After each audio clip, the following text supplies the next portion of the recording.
Hello बच्चों, मैं हूं रॉबिन और हम लोग कर रहे हैं स्ट्रक्चर ऑफ एटम। और ये हमारे इस चैप्टर का लास्ट सेशन है और कुछ क्वेश्चन आंसर्स हमारे पास बच गए थे इस चैप्टर में, वो हम आज कंप्लीट करने वाले हैं। तो आज का सबसे पहला क्वेश्चन है, explain with examples atomic number, mass number, isotopes and isobars, give any two uses of isotopes. तो एटॉमिक नंबर क्या होता है? The number of protons present in the nucleus of an atom is defined as the atomic number. ठीक है, तो यही हमने पढ़ा था कि एटॉमिक नंबर क्या होता है, डिनोट किससे करते हैं? कैपिटल जेड से। और ये किसके इक्वल होता है? नंबर ऑफ प्रोटॉन के इक्वल होता है। सिंपल, ठीक है। तो ये हमें लिखना है। और एग्जाम्पल है कि हाइड्रोजन के पास 1 प्रोटॉन होता है इसके न्यूक्लियस में, इसका मतलब इसका एटॉमिक नंबर कितना हो गया? 1। तो आप कैसे भी कह सकते हैं कि अगर एटॉमिक नंबर गिवन है तो प्रोटॉन निकाले जा सकते हैं, अगर नंबर ऑफ प्रोटॉन गिवन है तो आपको एटॉमिक नंबर पता चल जाएगा। सिंपल। अगला है हमारे पास मास नंबर। तो मास नंबर क्या होता है? The number of neutron and proton present in the nucleus is called mass number. Simple. The total number of protons and neutrons present in the nucleus is known as mass number. It is noted by capital A. ये पढ़ा था हम लोगों ने कि A is equal to number of proton plus number of neutron. इसके ऊपर काफ़ी हम न्यूमेरिकल भी सॉल्व कर चुके हैं। ये एग्जांपल दिया हुआ है कि 40, इसको एक बार यहाँ से इसको कुछ साफ कर देते हैं। तो क्या लिखा हुआ है? Ca मतलब कैल्शियम, और ऊपर लिखा है 40, नीचे लिखा है क्या? 20। तो ये नंबर क्या होता है हमारे पास? Atomic number. तो ये क्या हो गया? Z। ये क्या होता है हमारे पास? Mass number. इसको डिनोट करते हैं कैपिटल ए से। इसका मतलब कैल्शियम का जो मास नंबर है वो कितना है? 40 है, और एटॉमिक नंबर कितना है? 20। ठीक है, यही यहाँ पे गिवन है। चलिए, तो आइसोटॉप क्या होते हैं हमारे पास? The atoms which have the same number of protons but different number of neutrons are referred to as isotopes. तो आइसोटॉप हम ऐसे भी कह सकते हैं कि वो एटम्स जिनके प्रोटॉन सेम होते हैं लेकिन मास नंबर डिफरेंट होता है, लेकिन वो मास नंबर का डिफरेंस किसकी वजह से आता है? न्यूट्रॉन्स की वजह से आता है। तो आप दोनों तरीक़ों से कह सकते हैं। क्या कि ये कह सकता हूँ कि आइसोटॉप में एटॉमिक नंबर, या फिर कह सकते हैं नंबर ऑफ प्रोटॉन तो सेम होता है लेकिन मास नंबर डिफरेंट होता है, या फिर आप ये कह सकते हैं कि न्यूट्रॉन का नंबर है वो क्या होता है? डिफरेंट होता है। एग्जाम्पल यहाँ पे गिवन है, कार्बन के 2 आइसोटॉप यहाँ पे गिवन है कि दोनों का एटॉमिक नंबर कितना है? 6 है ना। दोनों का एटॉमिक नंबर कितना है? 6। लेकिन जो मास नंबर है, फर्स्ट कार्बन का कितना दिया हुआ है? 12, और सेकंड कार्बन का कितना दिया हुआ है? 14। तो ये दोनों क्या हो गए हमारे पास? आइसोटॉप। ओके। आइसोबार क्या है? The same mass number but different atomic number. ठीक है, तो ये एग्जांपल हमारे पास गिवन है कि दोनों का मास नंबर कितना है? 40, लेकिन दोनों का एटॉमिक नंबर कितना है? 18 है। ओके। चलिए, यूजेस ऑफ आइसोटॉप्स। तो ये हमने पहले कर रखा है, लेकिन एक बार फिर से रिवाइज कर लेते हैं क्योंकि क्वेश्चन आंसर्स में आए हुए हैं, तो आपको नोट डाउन भी करना है कॉपी में। An isotope of uranium is used as a fuel in nuclear reactor. जैसा आप लोगों ने पढ़ा होगा न्यूक्लियर थर्मल एनर्जी, कि मतलब न्यूक्लियर पावर प्लांट जो हमारे पास होते हैं वहाँ पे इलेक्ट्रिसिटी जनरेट की जाती है। ठीक है, तो यूरेनियम वहाँ पे यूज़ किया जाता है। उसके बाद कोबाल्ट को यूज़ किया जाता है कैंसर ट्रीटमेंट में, और isotope of iodine use in the treatment of goitre. Okay. तो नेक्स्ट क्वेश्चन हमारे पास है, sodium positive ion has completely field K and L shells, explain. अच्छा, एक बात बताओ, सोडियम का एटॉमिक नंबर कितना होता है? 11। अगर एटॉमिक नंबर 11 है, इसका मतलब नंबर ऑफ प्रोटॉन कितने हैं? 11। और अगर एटम न्यूट्रल है, न्यूट्रल की बात कर रहा हूँ यहाँ पे, तो नंबर ऑफ इलेक्ट्रॉन्स भी कितने हो गए? 11। इसका मतलब सोडियम का कन्फिग्रेशन क्या हो गया? 281। लेकिन इसने क्या बना दिया? सोडियम आयन बनाया।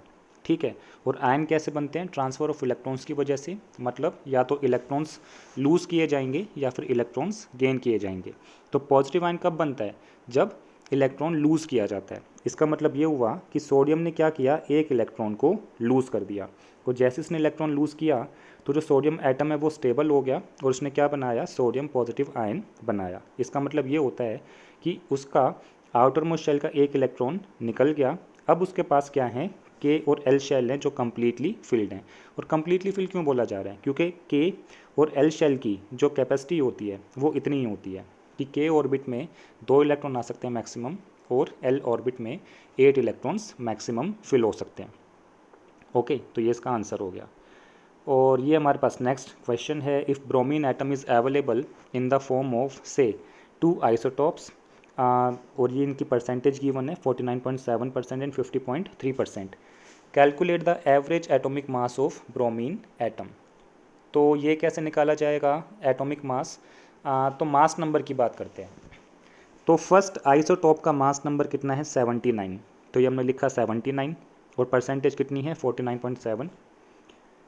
सेकंड आइसोटॉप का मास नंबर कितना है 81, तो ये हमने लिखा 81 और परसेंटेज कितनी है 50.3। ओके, तो मास एवरेज मास कैसे निकालेंगे?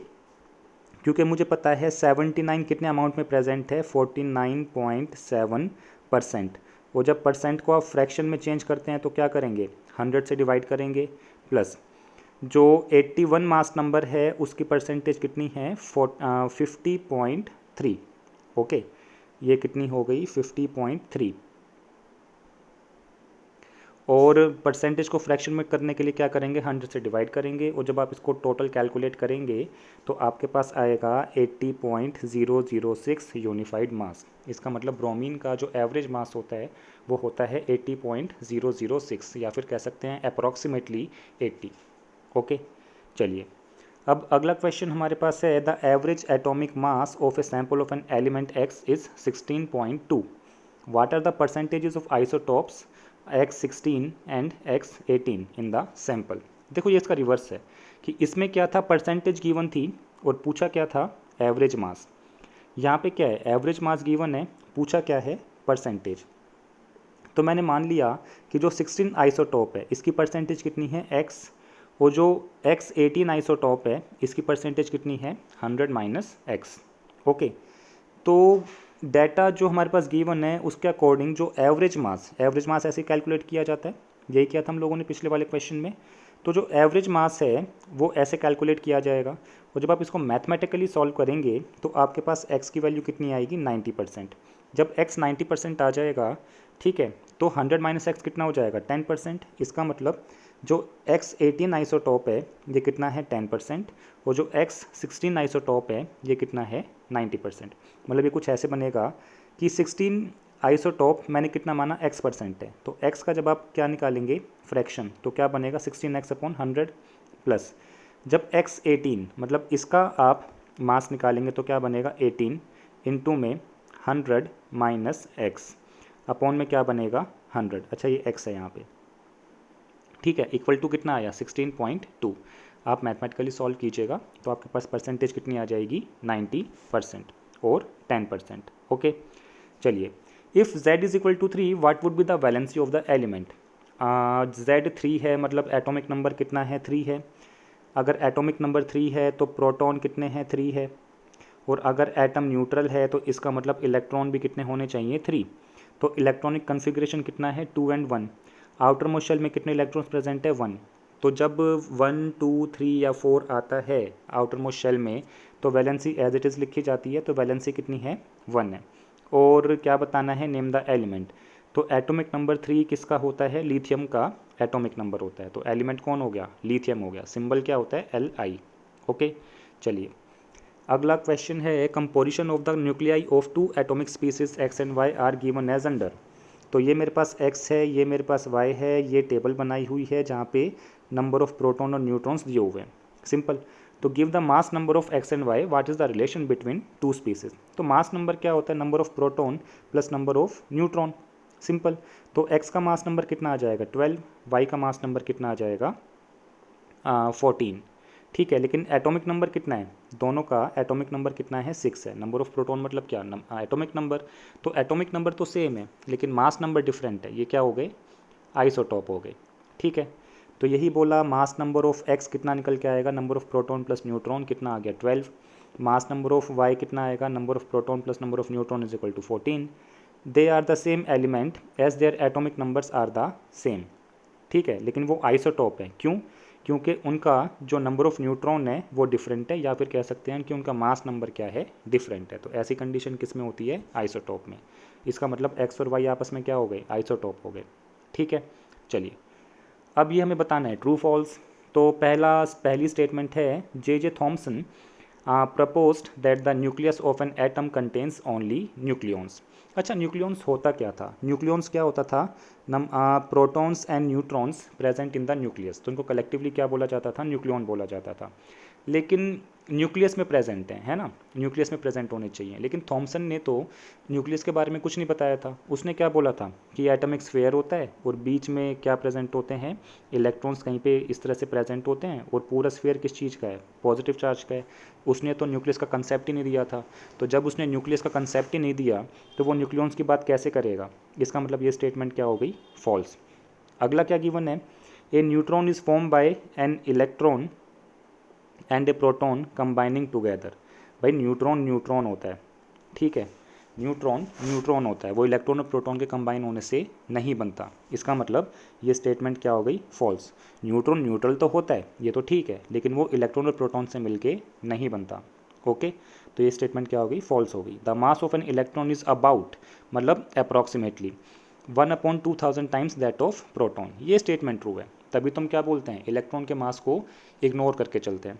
ठीक, लास्ट है, an isotope of iodine is used for making tincture iodine which is used as a medicine. ये स्टेटमेंट भी क्या है, फॉल्स है। ठीक है, चलिए अगला हमारे पास ये MCQs है, जहाँ पे इन 4 ऑप्शंस में से हमको एक ऑप्शन सेलेक्ट करना है। तो स्टेटमेंट है, Rutherford's alpha particle scattering experiment was responsible for the discovery of. अच्छा, रदरफोर्ड ने क्या ऑब्जर्वेशन क्या थी रदरफोर्ड के एक्सपेरिमेंट की, कि जो उसके अल्फ़ा पार्टिकल हैं वो ज़्यादातर तो स्ट्रेट निकल गए थे, कुछ डिफ्लेक्ट करके निकल गए थे इस तरह से, ठीक है, और कुछ क्या आ रहे थे, 180 डिग्री का टर्न लेके वापस आ रहे थे। ठीक है, तो उसने इलेक्ट्रॉन के बारे में नहीं बताया था, इलेक्ट्रॉन के बारे में तो थॉमसन भी बता चुका था। ठीक है, उसने प्रोटॉन का भी नहीं बताया था, उसने सिर्फ इतना बताया था कि जो एटम होता है वो न्यूक्लियस का और इलेक्ट्रॉन से मिलकर बना होता है, और न्यूक्लियस में सारा का सारा मास और पॉजिटिव चार्ज भरा होता है। ठीक है, इसका मतलब उसने कंसेप्ट किसका दिया था, एटॉमिक न्यूक्लियस का। ठीक है, तो इसका ऑप्शन क्या आ जाएगा, ऑप्शन ए। अगली स्टेटमेंट है, अच्छा ये भी MCQ है, isotopes of an element have. तो आइसोटॉप क्या होते हैं, जिसका एटॉमिक नंबर तो सेम होता है लेकिन जो मास नंबर होता है वो डिफरेंट होता है। ठीक है, और मास नंबर डिफरेंट क्यों होता है, क्योंकि न्यूट्रॉन क्या होते हैं, अनइक्वल होते हैं, न्यूट्रॉन क्या होते हैं, डिफरेंट होते हैं। ओके, तो सेम फिजिकल प्रॉपर्टीज़ ना, ऐसे तो कोई बात नहीं है। डिफरेंट केमिकल प्रॉपर्टीज़, इसके ऊपर फिलहाल बात नहीं करता। डिफरेंट नंबर ऑफ न्यूट्रॉन, क्योंकि न्यूट्रॉन डिफरेंट होने की वजह से मास नंबर भी डिफरेंट हो जाता है, तो ये वाला ऑप्शन परफेक्ट है। ओके, चलिए number of valence electrons in chlorine ion. अच्छा एक बात बताओ, क्लोरीन का जो एटॉमिक नंबर होता है वो कितना होता है, 17। इसका मतलब कॉन्फ़िगरेशन क्या हो गया, 287। लेकिन ये तो न्यूट्रल है, तो क्लोरीन माइनस का मतलब क्या है कि इसने एक इलेक्ट्रॉन गेन किया है।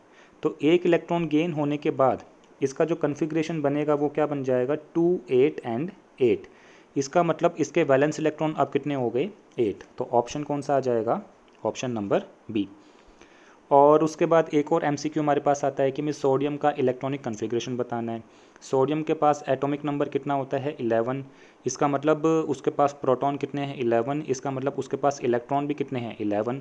तो जब इसका कॉन्फ़िगरेशन आप निकालेंगे तो क्या बनेगा, 2 8 एंड 1। ठीक है, काफ़ी बार हम कर चुके हैं, तो ऑप्शन नंबर डी आ जाएगा। और थोड़ा ऑप्शन आप वाइजली सेलेक्ट कीजिएगा, क्योंकि कुछ ऑप्शन यहाँ मिलते जुलते से लगते हैं, कि जैसे यहाँ पे 281 है, यहाँ 821 है, यहाँ पे 218 है ना, तो कंफ्यूज करने के लिए कई बार इस तरह से ऑप्शन दे दिए जाते हैं।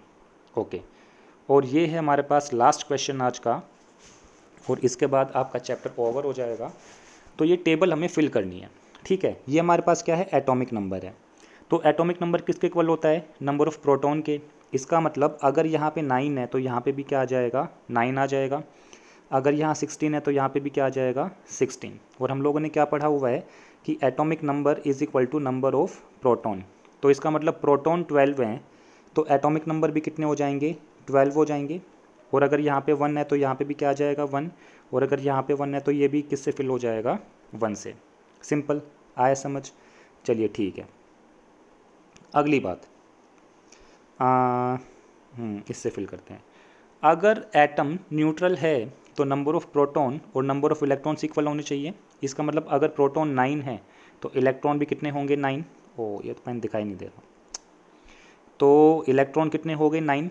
अगर प्रोटॉन 16 है तो इलेक्ट्रॉन भी कितने हो गए 16, अगर प्रोटॉन 12 हैं तो इलेक्ट्रॉन कितने 12, अगर 1 और 1 है तो इसका मतलब यहाँ पे भी कितना आना चाहिए था 1, लेकिन यहाँ पे इलेक्ट्रॉन क्या दे दिया इसने 0 दे दिया। ठीक है, अब जरा इसकी बाद में बात करेंगे। अच्छा, अब अगला हमारे पास आता है मास नंबर। ठीक है, मास नंबर की बात करते हैं। तो मास नंबर हमारे पास होता है number of neutron plus number of proton, number of neutron plus number of proton. इसका मतलब ये हुआ कि ये मास नंबर कितना बनेगा 10 + 9, तो यहाँ पे कितना आ जाएगा 19। ठीक है, mass number is equal to number of neutron plus number of proton. अच्छा, तो 16 में ऐसा क्या ऐड करूं कि मेरे पास 32 आ जाए, 16 ही ऐड करूंगा। 12 में ऐसा क्या ऐड करूं कि 24 आ जाए, 12 ऐड करूंगा। 1 में ऐसा क्या ऐड करूं कि 2 आ जाए, 1 ही ऐड करूंगा, और ये तो हमारे पास टेबल फिल है। ठीक है, अब यहाँ पे इन एटॉमिक स्पीसीज के नाम देने हैं। एटॉमिक नंबर 9 किसका होता है, फ्लोरीन का, सिंपल। ठीक है, किसका होता है, फ्लोरीन का होता है। अच्छा, एटॉमिक नंबर 16 होता है सल्फ़र का, कोई दिक्कत नहीं है। एटॉमिक नंबर 12 होता है किसका, मैग्नीशियम का, कोई दिक्कत नहीं है। एटॉमिक नंबर 1 किसका होता है, हाइड्रोजन का होता है। और एटॉमिक नंबर 1 किसका होता है, हाइड्रोजन का होता है। अब यहाँ पे कन्फ्यूजन क्रिएट हो गई। ठीक है, अब यहाँ पे देखते हैं कि एक तो इसने बोला कि एटॉमिक नंबर कितना दिया हुआ है 1 और 1। ठीक है, अच्छा, उसके बाद इसने क्या बोला कि मास नंबर कितना है 2 और 1। ठीक है, तो मास नंबर कितना दे दिया इसने, मास नंबर मैंने डिनोट करा ए से, 2 और 1। अच्छा, उसके बाद न्यूट्रॉन कितने हैं 1 और 0, तो न्यूट्रॉन कितने हो गए हमारे पास 1 और 0। चलिए, इतना काफ़ी है। अब अच्छा, इलेक्ट्रॉन और देख लेते हैं एक बार। इलेक्ट्रॉन इसमें गिवन है 1 और 0, तो नंबर ऑफ इलेक्ट्रॉन कितने गिवन है 1 और 0। एक बात बताओ कि एटॉमिक नंबर 1 है लेकिन मास नंबर 2 और 1 है, तो ये तो हमारे पास क्या हो गया, प्रोटियम हो गया। क्योंकि प्रोटियम ही एक ऐसा हमारे पास हाइड्रोजन कंपाउंड हाइड्रोजन का आइसोटोप होता था जिसमें एटॉमिक नंबर तो 1 होता था और मास नंबर भी कितना होता था 1। और उसके बाद ये वाला मैं बात करता हूँ इसकी, ये हमारे पास क्या हो गया, प्रोटियम हो गया। एटॉमिक नंबर भी 1 है और मास नंबर भी क्या है 1 है। एटॉमिक नंबर 1 मास नंबर 2, ये किसका होता था सिंबल हमारे पास, ड्यूटेरियम का। ठीक है, किसका सिंबल होता था, ड्यूटेरियम का। ठीक है, तो बस हमारे पास यहाँ पे आ जाएगा प्रोटियम और यहाँ पे क्या आ जाएगा, ड्यूटेरियम। तो इसी के साथ आपका चैप्टर ओवर हो गया है। इसको आप अपनी कॉपी में नोट डाउन कर लीजिएगा। नेक्स्ट टाइम फिर कोई नया चैप्टर स्टार्ट करते हैं। Okay, thanks for watching, bye bye.